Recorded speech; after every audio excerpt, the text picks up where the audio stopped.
Now, one of the biggest challenges for any couple is keeping the spark alive after children arrive. There's a recent survey. It revealed 90% of couples became less satisfied with their marriage after they became parents. But parenthood does not have to spell a death of romance. So, for the top 5 tips to child-proof your relationship, our psychologist John Aiken joins us. Good morning. Good to be here, Kerri Anne. Well, I guess it seems a little obvious when kids arrive, things do change, but I guess it's something people don't expect. Yeah, and they probably don't talk about it that much. They haven't examined it in depth, and so when it happens, they're sort of reeling and trying to struggle to come to terms with the major changes that are going on.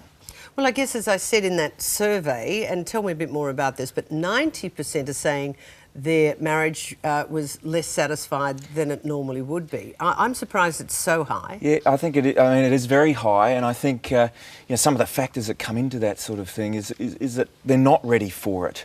And if you actually are married for longer, they found before having kids that the decline isn't quite as steep. It's almost like you've got some preparation before, in fact, the child comes along. So you're probably still in lust, and there's the kid, and oh my heavens above, has things changed. So you've got a lifestyle change, there's exhaustion, that's right. There's probably a few financial issues because the whole ball game changes, and your life is not your own. That's exactly right. And then so you start to see signs that suggest that you've got some problems going on in the relationship. It might be that the kids start sleeping in the same bed with you. That's always a key indicator. Yeah, well, let's look at the common signs. Are kids ruining your relationship? Kids sleeping in the same bed? No time for each other has got to be. Absolutely, that's a key one, because you stop being the couple and you start focusing all your attention on the kids, and then of course you start talking about the kids all the time. Yeah, and there's no other conversation about talking about the kids. That's right, and then you don't have the time to see the friends, and you lose your individual interests, and so you start to essentially change your entire lifestyle as you used to have it with your partner. And we go on with more issue here. I guess that time and exhaustion will play havoc in the bedroom anyway. Yeah, that's right. So the sex starts dropping away and you don't feel so affectionate anymore. And then, of course, with parenting, it's great when you're working as a team, but often people don't, and therefore boundaries are an issue, and you can undermine each other, and it really starts to become a problem.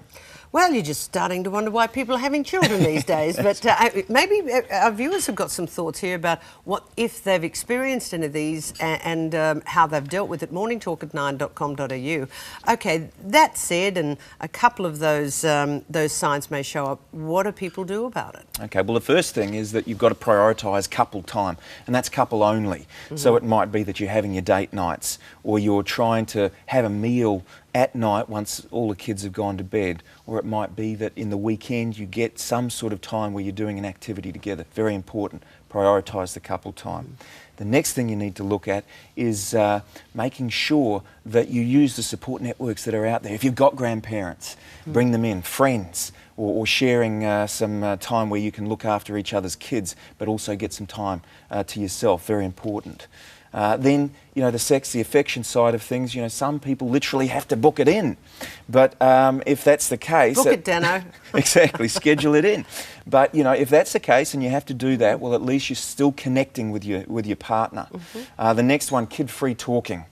A lot of couples say to me, all we ever talk about now is nappies, or we talk about schooling, or, having to pick them up, or what we get from the supermarket. So having adult conversation is really important. And of course the final one, which I mentioned before, parenting as a team is really a key issue. Knowing what your rules are, your agreements on how you deal with the kids, and the way in which you enforce boundaries around the house, really key.